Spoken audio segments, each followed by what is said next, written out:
اعوذ باللہ من الشیطان الرجیم بسم اللہ الرحمن الرحیم ومن الناس من یعجبک، اور لوگوں میں سے بعض وہ لوگ ہیں کہ آپ کو تعجب میں ڈال دیتی ہیں قولہ، ان کی باتیں، فی الحیات الدنیا، دنیاوی زندگی کے متعلق، ویشہد اللہ علی ما فی قلبی، اور وہ شخص گواہ بناتا ہے اللہ کو اس بات پر جو کہ اس کے دل میں ہے، وہو الد الخصام، حالانکہ وہ شخص بہت زیادہ جھگڑا کرنے والا ہے، جھگڑالو ہے، وَإِذَا تَوَلَّى، اور جب وہ پھر جاتا ہے تو سعی فی الارض، کوشش کرتا ہے زمین میں کہ لیفسد فیہا، اس زمین میں فساد کرے، وَيُهْلِكَ الْحَرْثَ وَالنَّسْلَ، اور وہ ہلاک کرتا ہے کھیتی کو اور نسل کو، مویشیوں کو، واللہ لا يحب الفساد، اور اللہ تعالیٰ فساد کو پسند نہیں فرماتے، وَإِذَا قِيلَ لَهُ اتَّقِ اللَّهَ، اور جب کہا جاتا ہے اس شخص سے کہ ڈر تو اللہ سے، ایسے کام نہ کر، تو أَخَذَتْهُ الْعِزَّةُ بِالْإِثْمِ، تو پکڑتا ہے اس کو غرور گناہ کے ساتھ، تکبر کرتا ہے گناہ کے ساتھ، فَحَسْبُهُ جَهَنَّمْ، پس اس کے لیے جہنم کافی ہے، وَلَبِئْسَ الْمِہَادُ، اور اللہ فرماتے ہیں کہ البتہ وہ بہت برا ٹھکانہ ہے، وَمِنَ النَّاسِ، اور لوگوں میں سے بعض وہ لوگ ہیں، مَن یشری نفسہ ابتغاء، کہ جو اپنی جانوں کو بیچ دیتے ہیں، نفسہ اپنے نفس کو، اپنی جانوں کو، ابتغاء مرضات اللہ، اللہ تعالیٰ کی خوشنودی کی تلاش کے لیے، واللہ رؤوف بالعباد، اور اللہ تعالیٰ شفقت کرنے والے ہیں، مہربانی کرنے والے ہیں بندوں کے ساتھ۔ سورہ بقرہ کی آیت نمبر 204، 205، 206 اور 207، 4 آیتیں کل کے درس میں بھی بیان ہوئی تھیں اور آدھا درس کل بیان ہو چکا ہے، اور اس کا ترجمہ بھی آپ نے سنا۔ کل کے درس کا خلاصہ یہ ہے کہ اللہ تعالیٰ نے پچھلی آیات کے اندر، اس درس سے پہلی آیتوں کے اندر 2 گروہوں کا ذکر کیا، ایک کافروں کا اور ایک ایمان والوں کا، کہ کافر جو ہیں وہ جب اللہ سے دعا کرتے ہیں تو وہ کہتے ہیں ربنا آتینا فی الدنیا، اے اللہ ہمیں دنیا ہی عطا فرما، عجل لنا قطنا یوم الحساب، اے اللہ ہمارا حصہ ہمیں حساب کے دن سے پہلے ہی دے دے۔ قیامت کس نے دیکھی ہے، آخرت کس نے دیکھی ہے، بس دنیا ملی ہے تو دنیا میں ہی سب کچھ دے دے۔ اور دوسرا گروہ جو دنیا اور آخرت ہر 2 کے طالب ہوتے ہیں، ایمان والے ہیں، وہ اللہ سے دنیا بھی مانگتے ہیں اور آخرت بھی، ربنا آتنا فی الدنیا حسنۃ وفی الآخرۃ حسنۃ وقنا عذاب النار، اے اللہ ہماری دنیا بھی اچھی فرما اور ہماری آخرت بھی اچھی فرما، اور ہمیں عذاب جو ہے آگ کے عذاب سے محفوظ فرما۔ تو یہ دعاؤں میں بھی فرق ہوتا ہے، تو خالص دنیا مانگنا اللہ سے یہ جائز نہیں ہے، نہ ہم یہاں دنیا میں رہنے کے لیے آئے ہیں، نہ ہمارا دنیا مقصد ہے، یہ تو اللہ نے اصل ہمیں عبادت کے لیے پیدا فرمایا اور ساتھ ہمارے لیے آسانی فرما دی کہ چلو یار تم اپنی کھانے پینے کا سامان بھی کر سکتے ہو، کمائی بھی کر سکتے ہو، یہ تو اللہ نے احسان فرما دیا، ورنہ پیدا جو ہے ہمیں عبادت کے لیے کیا گیا ہے۔ تو اس لیے ہمارے عبادت سے مقصد کیا ہے، ہماری آخرت بن جائے۔ جو دنیا میں ہم عبادت کرتے ہیں، حج ہے، زکوٰۃ ہے، عمرے ہیں، صدقات ہیں، کہ اللہ ہم سے اتنے راضی ہو جائیں کہ ہماری آخرت بنا دیں اور ہمیں جہنم کے عذاب سے بچا دیں، یہی ہمارا مقصد ہے۔ تو اس لیے دعاؤں کے اندر دنیا بھی مانگنا چاہیے اللہ سے، لیکن اصل مقصد جو ہے وہ آخرت کا ہے۔ تو اس لیے ربنا آتنا فی الدنیا حسنۃ وفی الآخرۃ حسنۃ وقنا عذاب النار، یہ پوری دعا اللہ سے مانگنی چاہیے، اللہ سے دنیا بھی مانگنی چاہیے اور آخرت بھی۔ اب ان آیات کے اندر اللہ نے کافر اور ایمان والے نہیں بلکہ مخلص اور منافق 2 لوگوں کی مثالیں یہاں بیان فرمائی ہیں۔ کل کے درس میں منافق کا حال بیان ہوا کہ منافق جو ہے وہ ہوتے ہیں کہ جن کا جو ہے کردار منافقانہ ہوتا ہے، زبان سے بڑے ایمان کے چرچے کریں گے، ایمان کے ہوں گے اور بڑے نیکی کا تذکرہ کریں گے، اللہ کے نبی کے ساتھ وعدہ فرمائیں گے اور جو ہے ایمان والوں کو مطمئن کریں گے، لیکن اندر سے ان کا حال جو ہے وہ کفر کا ہے، اندر وہ کافر ہیں اور کافروں کے ساتھ ہیں، تو یہ منافق ہیں۔ اور مخلص وہ لوگ ہوتے ہیں جو انتہائی درجے کے پکے سچے مخلص ہیں اور اللہ کے نبی کے ساتھ سچے ہیں، ہر وقت ہر لمحے اپنی جان حاضر کرنے والے ہیں اور حضور علیہ الصلوۃ والسلام کے حکم پر ہر قسم کی قربانی دینے کے لیے تیار ہوتے ہیں۔ تو اللہ کے نبی کو فرمایا گیا کہ وَمِنَ النَّاسِ مَن يُعْجِبُكَ قَوْلُهُ فِي الْحَيَاةِ الدُّنْيَا، بعض لوگ ایسے ہوتے ہیں کہ دنیاوی کی زندگی میں آپ سے بات کرتے ہیں تو آپ کو ان کی بات بڑی پسند آتی ہے، بڑی تعجب میں ڈال دیتی ہے کہ یہ بڑی میٹھی میٹھی باتیں کر رہے ہیں، بڑے اچھے لوگ ہیں، اور اوپر سے وہ یشہد اللہ علی ما فی قلبی، جو کچھ ان کے دل میں ہوتا ہے اس پر اللہ کو بھی گواہ بناتے ہیں، قسمیں بھی اٹھاتے ہیں، خدا کی قسم ہے جی ہم تو آپ کے ہی ہیں، ہم تو مسلمان ہیں، ہم تو آپ کے اوپر جان نثار کرنے والے لوگ ہیں۔ اللہ کہتے ہیں نہیں، حقیقت یہ ہے کہ وہ ہوا الد الخصام، وہ تو جھگڑالو لوگ ہیں، ان کی طبیعت میں جھگڑا ہے، فساد کرنے والے لوگ۔ اور اسی طرح آگے اللہ نے فرمایا کہ اس منافق جو ہے وہ اذا تولا، یہ جب آپ کی مجلس سے اٹھ جاتا ہے، اٹھ کے پیٹھ پھیر کے علیحدہ ہوتا ہے، تو سعی فی الارض، کوشش کرتا ہے زمین میں کہ لیفسد فیہا، اس زمین میں فساد برپا کیا جائے، ٹھیک ہے، مسلمانوں کے خلاف سازشیں کرنا اور انہیں مالی اور جانی نقصان پہنچانا، اس کے لیے ہر قسم کی کوشش کرنا، یہ سارا کا سارا منافقانہ کردار ہے۔ تو آگے اللہ نے فرمایا کہ وَيُهْلِكَ الْحَرْثَ وَالنَّسْلَ، یہ منافق مسلمانوں کی دو چیزوں کو ہلاک کرتا ہے۔ حرث کھیتی کو کہتے ہیں، نسل جو ہے نسل کو کہتے ہیں، بعض مفسرین نے نسل سے مویشی مراد لیے ہیں، ان کے جانور، ان کے جو ہے مویشی بھی ہلاک کرتے ہیں، کسی طرح ان کی کھیتیاں تباہ ہو جائیں، پھل جو درخت ہیں وہ ضائع ہو جائیں اور مسلمانوں کو جانی مالی نقصان پہنچ جائے، اس کے لیے جو ہے وہ فساد کرتے ہیں۔ اور تولا کا دوسرا معنی مفسرین نے فرمایا، شاہ ولی اللہ محدث دہلوی، شاہ عبدالعزیز محدث دہلوی رحمۃ اللہ علیہ فرماتے ہیں تولا کا معنی حاکم کے ہیں، کہ جب انہیں حکومت مل جائے، ایسا منافق آدمی جب حکومت میں آ جائے، حاکم بن جائے، تو زمین میں فساد کرنے کی کوشش کرتا ہے، تو اپنی منمانی کرے گا، لوگوں پر ظلم و ستم کے بازار گرم کرے گا، لا قانونیت کا دورہ ہوگا یا غلط قانون جاری کرے گا، ہر قسم کا ایسا حربہ جس سے قوم و ملت کو نقصان پہنچے، یہ منافق کا کردار ہوتا ہے حکومت میں آتے ہوئے۔ اب آپ اندازہ لگائیں، ایک اخباری رپورٹ کے مطابق، اخباری خبر کے مطابق، امریکی سپریم کورٹ میں جب یہ مسئلہ پیش ہوا تھا کہ یہ جو عورتیں ننگا ڈانس کرتی ہیں، ننگا بالکل ڈانس کرتی ہیں، یہ چیزیں اور اس طرح کی دوسری چیزیں امریکی سپریم کورٹ میں پیش ہوئیں، کیا یہ جائز ہیں یا ناجائز ہیں؟ تو 9 جج بیٹھے ہوئے تھے، 9 میں سے 7 ججوں نے یہ فیصلہ کیا کہ یہ عریاں ڈانس کرنا، ننگا ڈانس کرنا یہ جرم نہیں ہے۔ انہوں نے لکھا کہ عورتوں کا برہنہ رقص کرنا یہ محض جذبات کی عکاسی ہے، ان کی آزادی ہے، اگر وہ اپنی آزادی سے کرنا چاہیں تو یہ کوئی جرم نہیں، اور ان کی آئین ساز اسمبلی کہتی ہے کہ ہم اس کا احترام کرتے ہیں۔ آپ اندازہ لگائیں، یہ وہ قوم کہہ رہی ہے، یہ اس قوم کا حال ہے جو آج کی دنیا میں سب سے زیادہ مہذب تصور کی جاتی ہے، اپنے آپ کو تہذیب والا کہلاتے ہیں، ہم بڑی تہذیب والے ہیں، یہ ان کا حال ہے کہ برہنہ رقص کرنا ان کے ہاں کوئی عیب نہیں ہے۔ تو اب آپ بتائیں، اگر یہ عیب نہیں ہے تو دنیا میں برائی نام کی اور کون سی چیز، پھر اور کون سی برائی ہوگی؟ بلکہ وہ لوگ زنا کو بھی فیشن تصور کرتے ہیں، اور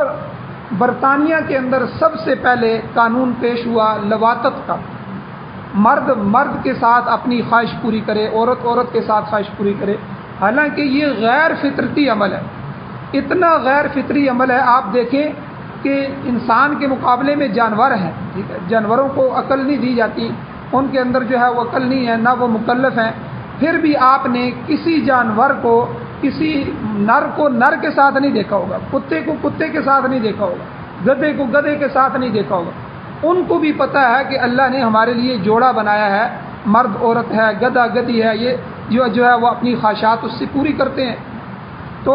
لیکن یہ مہذب قومیں جو اپنے آپ کو تہذیب والا کہہ رہی ہیں کہ ہمارے ہاں کلچر دیکھ لیں، ہم اخلاق والے ہیں، تہذیب والے ہیں، برطانیہ کی اسمبلی میں سب سے پہلے یہ بل پیش ہوا کہ جی لواطت، مردوں نے کہا جی ہم مردوں کے ساتھ جو ہے بلکہ نکاح ہمارے جو ہے رجسٹر کیا جائے، ہمیں اس کی اجازت دی جائے، ہماری الگ سے سوسائٹی ہو، ہمارا معاشرہ ہو، ہماری کالونیاں ہوں، اور ہمارا نکاح جو ہے گورنمنٹ کے ہاں منظور کیا جائے۔ اب جب ان کی اسمبلی میں تو پیش ہوا، اب ان میں سے آدھے سے زیادہ اکثریت نے، جمہوریت کہتے ہیں اس کو، جمہور نے یہ فیصلہ کیا کہ بھائی یہ ان کا آزادی ہے، آزادانہ حق ہے، اور اس لیے ہم ان کے حق میں رکاوٹ نہیں بننا چاہتے، اگر یہ کام اپنی مرضی سے کرنا چاہتے ہیں تو ہم ان کو اجازت دیتے ہیں۔ ان کی اسمبلی سے یہ بل پاس ہوا اور پھر ان کے نکاحوں کو رجسٹر کیا گیا۔ آپ اندازہ لگائیں آج ان کے ہاں الگ کلب بنے ہوئے ہیں جس میں مرد مردوں کے ساتھ، عورتیں عورتوں کے ساتھ جو ہے وہ اپنی خواہشات پوری کرتی ہیں۔ یعنی دنیا کی بدترین قومیں، اللہ کے نبی کی دعا نہ ہوتی تو آج جو ہے یہ عذاب کے اندر غرق کر دیا۔ اس طرح کے گناہ تو پچھلی قوموں کے اندر بھی نہیں تھے، تو اوپر سے ہمیں سبق دے رہے ہیں کہ ہماری طرح مہذب بن جائے۔ ہمیں تو اسلام نے وہ تہذیب سکھلائی ہے، جو ہے قرآن و سنت نے ہمیں وہ تہذیب سکھلائی ہے کہ دنیا کے اندر اس کی مثال کوئی، تو اس لیے لواطت کو قانوناً جائز قرار دیا گیا۔ تو اسی لیے یہاں مفسرین نے بڑا عجیب اور لطیف نقطہ بیان فرمایا اس آیت میں کہ منافق جو ہے کہ جب وہ اپنا منافقانہ کردار ادا کرتا ہے تو اس کی وجہ سے وہ کیا کرتا ہے، وہ یہلک الحرث والنسل، وہ کھیتی کو اور نسل کو اجاڑ دیتا ہے، مسلمان کی کھیتی اور مسلمان کی نسل کو نقصان پہنچاتا ہے۔ یہاں کھیتی سے مراد مفسرین نے فعل زنا لیا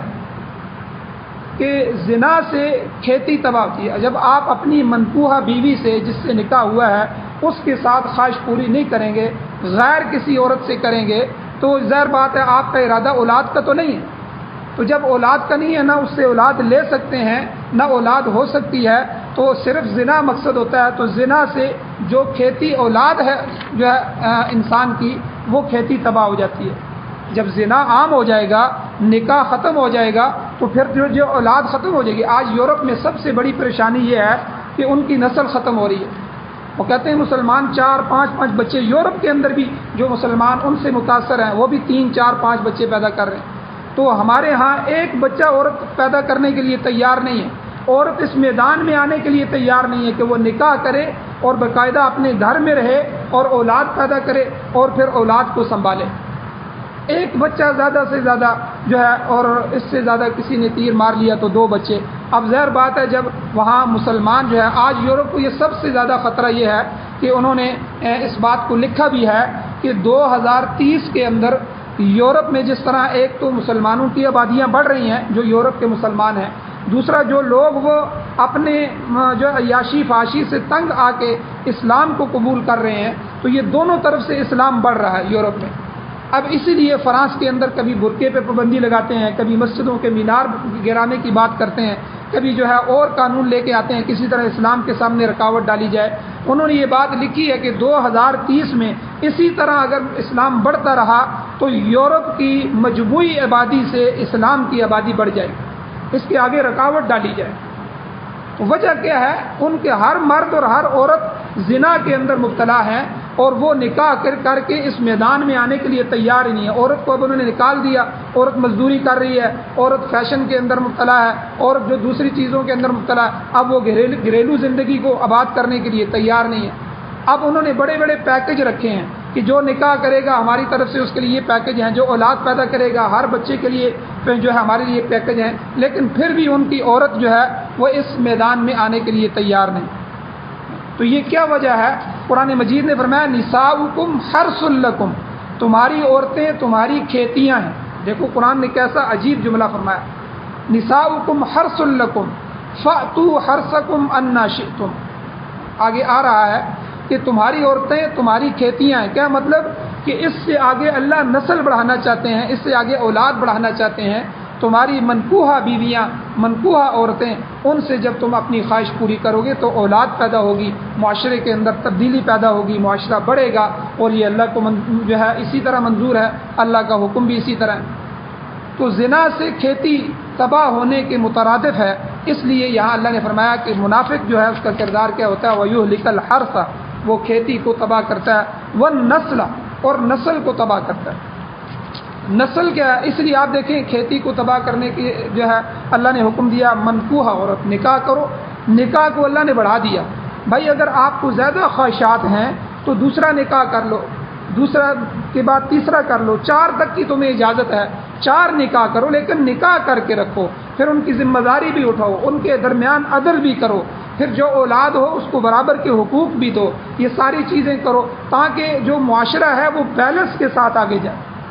اس کے ساتھ وہ معاشرے میں ان بیلنس نہ ہو، اس کی جو مساوات ہے وہ جو ہے ختم نہ ہو، اور معاشرہ ایک ترتیب کے ساتھ چلے، ہر ایک کے حقوق برابر کے چل رہے ہیں۔ اور اسی لیے اللہ تعالیٰ نے منکوحہ بیوی یا لونڈی کے ساتھ جو ہے نکاح کرنے کی یا اس سے تمتع کی اجازت دی ہے، اور اس کے علاوہ جو ہے جو قانون کی خلاف ورزی کرنے والے ہیں اس کے متعلق اللہ نے فرمایا اولئک هم العادون، جو اپنی منکوحہ اور لونڈی، جو اس وقت لونڈیاں ہوتی تھی آج کل تو نہیں ہیں، تو لونڈی کے علاوہ کسی اور سے تمتع کرتا ہے تو وہ حد سے تجاوز کرنے والے لوگ ہیں، زیادتی کا شکار کرنے والے ہیں، لہذا ہر لحاظ سے اللہ ان کو ناپسندیدہ فرما رہے ہیں کہ اللہ ان کو پسند نہیں کرتا۔ اور یوں لیکن نسل سے لواطت مراد ہے، بعض مفسرین نے فرمایا کہ لواطت جو ہے اس سے نسل ضائع ہوتی ہے، جب مرد مرد سے خواہش پوری کریں گے، باقاعدہ وہ اپنی پوری زندگی اسی میں گزاریں گے، یا عورت عورت سے ہے تو یہ تو پوری نسل تباہ ہو جائے گی۔ تو اس لیے ان تمام جو چیزیں اس لیے اسلام نے جانوروں کے ساتھ لواطت کو، جانوروں کے ساتھ خواہش پورا کرنے کو بھی حرام قرار دیا ہے، حتیٰ کہ جلق جو ہے ہاتھ سے جو ہے اپنے مادے کو ضائع کرنا، ہاتھ سے اپنی خواہش پوری کرنا، اس کو بھی ملعون فعل قرار دیا۔ تو ان تمام راستوں کو اسلام نے بند کیا ہے جو دین، اخلاق اور ہر چیز کی تباہی کا جو ہے پیش خانہ ہے۔ تو اس لیے یہاں اللہ نے فرمایا کہ وَيُهْلِكَ الْحَرْثَ وَالنَّسْلَ، کہ جو منافق آپ سے اٹھ کے جاتے ہیں اور وہ جا کر زمین میں فساد کرتے ہیں، ان کے زمین میں فساد کرنے کی وجہ سے مسلمانوں کے کھیتیاں جو ہے وہ تباہ ہوتی ہیں، ان کی نسلیں تباہ ہو رہی ہیں۔ اچھا، پھر امریکہ اور برطانیہ میں زنا کون سا جرم ہے؟ جب یہ سارے راستے انہوں نے چھوڑ دیے ہیں، وہاں صرف زنا بالجبر جائز نہیں، جس کو ہم ریپ کہتے ہیں انگلش میں، وہاں ریپ یعنی کسی کو جبراً آپ زنا نہیں کر سکتے، مرد عورت اگر باہمی رضامندی سے کرنا چاہیں، کوئی بھی عورت ہے کوئی بھی مرد ہے، جہاں بھی شروع ہو جائیں، ٹھیک ہے، ان کو کوئی نہیں روک سکتی، بلکہ قانون کی نظر میں یہ جرم ہی نہیں ہے۔ پولیس کھڑی ہوگی اور وہ سب کچھ کر رہے ہوں گے، پولیس کی ہمت نہیں ہے کہ وہ ان کو اس کام سے روکیں،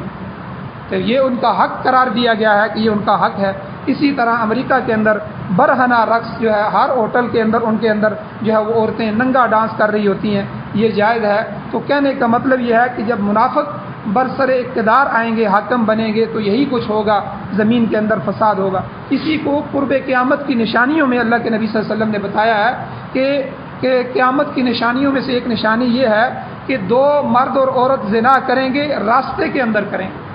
تو لوگوں میں سے سب سے اچھا آدمی وہ ہوگا جو ان کو روکے گا نہیں کہ تم یہ گناہ نہ کرو، بلکہ کہے گا بھائی دیوار کی اوٹ میں کر لو، چھپ کے کر لو، علیحدہ ہو کے کر لو، سامنے نہ کرو، پردے میں کر لو،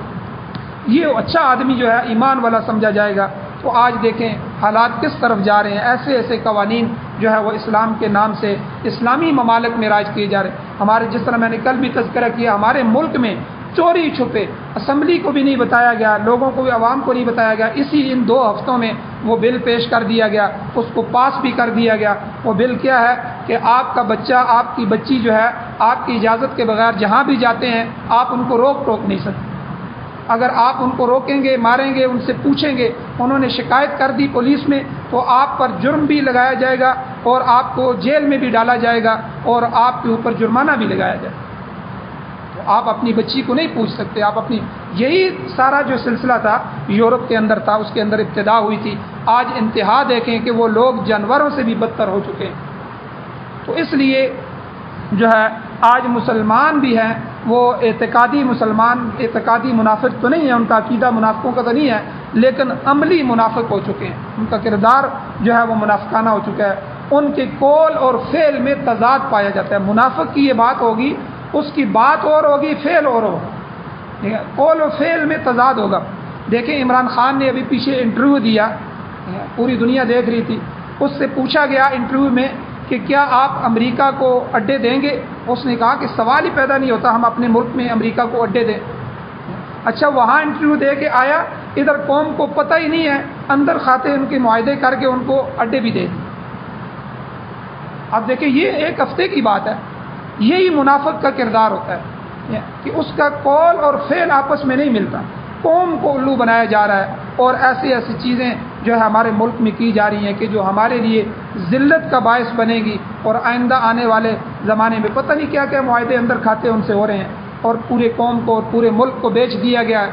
اور ہمیں پتہ ہی نہیں ہے، کہتے ہیں ہم آزاد ہیں، ہم آزاد قوم ہیں، 14 اگست آ جاتا ہے تو ہم نغمے بھی، ملی نغمے بھی گا لیتے ہیں اور سمجھتے ہیں ہم آزاد ہیں، تو ہر طرف سے ہمیں بیچ دیا گیا۔ تو یہ منافق کا کردار ہے کہ پورے ملک کے ملک انہوں نے بیچ دیے۔ تو بہرحال یہ قرآن مجید میں قرآن بالکل حضور کو مخاطب کر کے کہہ رہا ہے کہ یہ دیکھو کہ جب منافق آپ کی مجلس سے اٹھتا ہے، وَإِذَا تَوَلَّى سَعَىٰ فِي الْأَرْضِ، اور زمین میں جب جاتا ہے تو لِيُفْسِدَ فِيهَا، اس کی کوشش ہوتی ہے کہ وہ زمین میں فساد کرے، مسلمانوں کو نقصان پہنچے، ان کا جانی مالی نقصان ہو۔ اب یہ جو سعودیہ کا جو خاندان سعود تھا، یہ سعود خاندان، اس کے حاکم بننے سے پہلے سعودیہ میں چوریاں بڑی ہوتی تھیں۔ ترکوں کا زمانہ تھا، خلافت کا زمانہ تھا، ترک جو ہیں وہ پوری دنیا میں تو بڑی چوریاں تھیں۔ تو ابن سعود یہ ایک بدو تھا،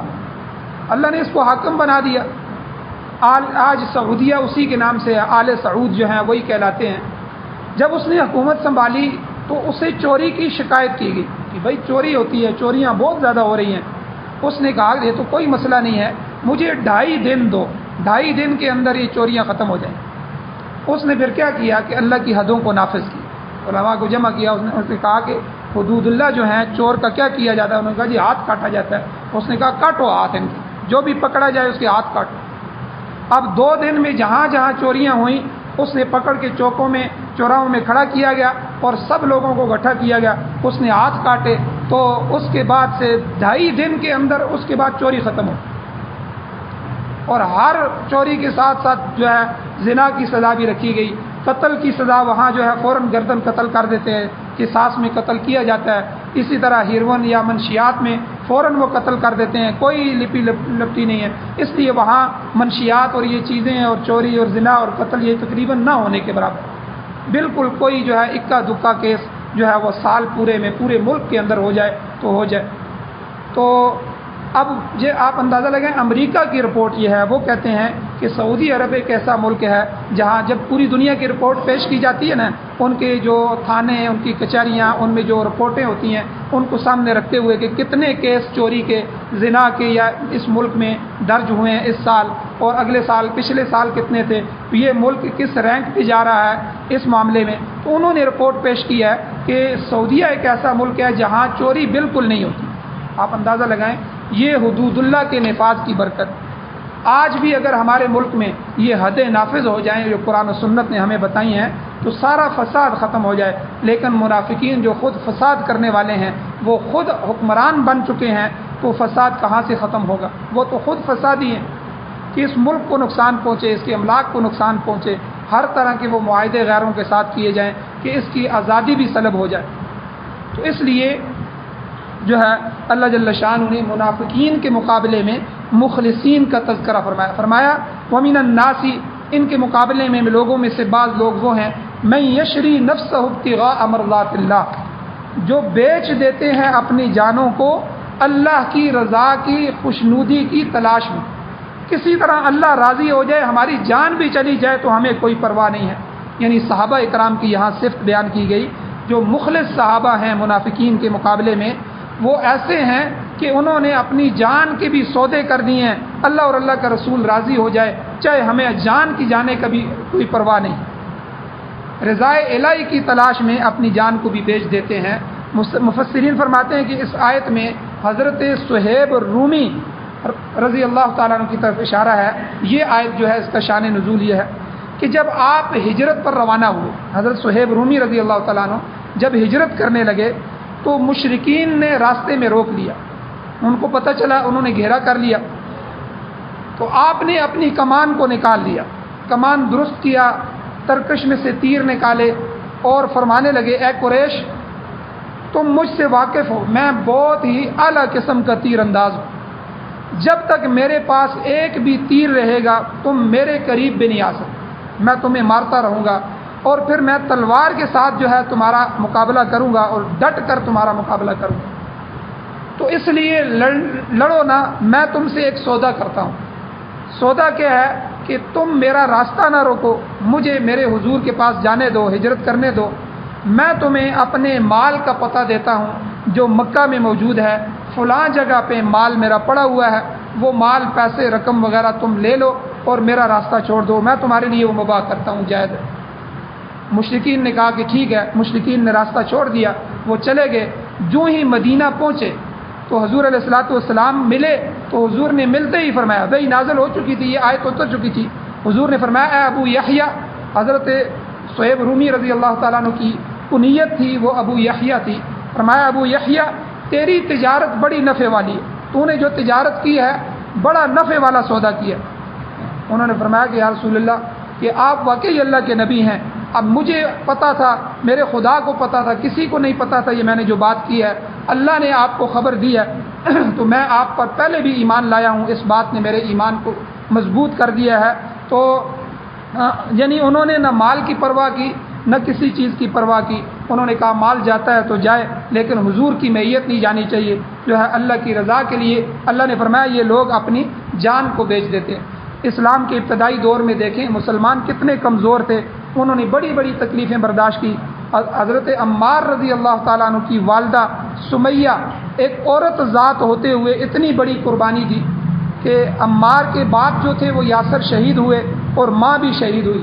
اور ظالم جو ابو جہل تھا اس نے حضرت سمیہ رضی اللہ تعالیٰ عنہ کی دونوں ٹانگیں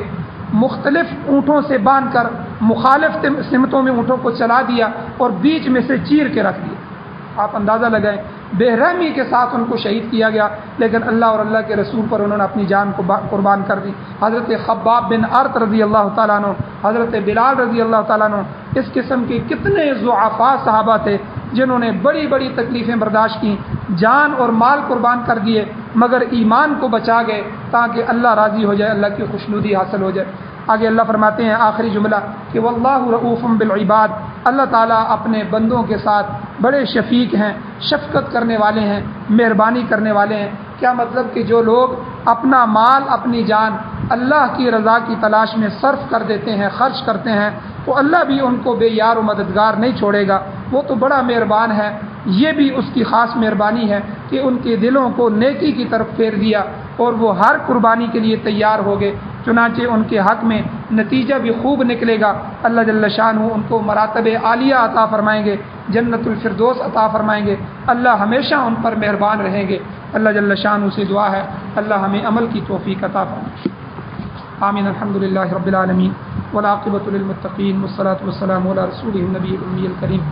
یا اللہ ہماری کمیوں کوتاہیوں کو معاف فرمائیے، یا اللہ درگزر فرمائیے، صغیرہ کبیرہ گناہوں کو معاف فرمائیے، یا اللہ ہمیں منافقانہ کردار سے محفوظ فرمائیے، خالص ایمان والی یا اللہ کیفیات نصیب فرمائیے، یا اللہ قرآن و سنت سے محبت نصیب فرمائیے، قرآن و سنت کا غلبہ نصیب فرمائیے، یا اللہ پوری دنیا کے باطل نظاموں کو تہس نہس فرمائیے، ختم فرمائیے، اپنے نظام کو غالب فرمائیے، قرآن و سنت کو بطور آئین، بطور دستور، بطور ضابطۂ حیات ہمیں نصیب فرمائیے، قرآن و سنت کی بہار نصیب فرمائیے، امارت اسلامیہ شرعیہ خلافت راشدہ کا قیام نصیب فرمائیے۔ یا اللہ جو پریشان حال ہے ان کی پریشانیوں کو دور فرمائیے، جو بیمار ہیں ان کو شفا عطا فرمائیے، جو مقروض ہیں ان کے قرضوں کے پورا کرنے کے اسباب پیدا فرمائیے، جو ایمان کی حالت سے اس دنیا سے جا چکے ہیں ان سب کی بخشش فرمائیے۔ یا اللہ بلند درجات عطا فرمائیے، ہم سب کو بھی قبر حشر آخرت کی تیاری نصیب فرمائیے، خاتمہ ایمان پر فرمائیے۔ صلی اللہ تعالی علی خیر خلقہ محمد و آلہ و صحبہ اجمعین برحمتک یا ارحم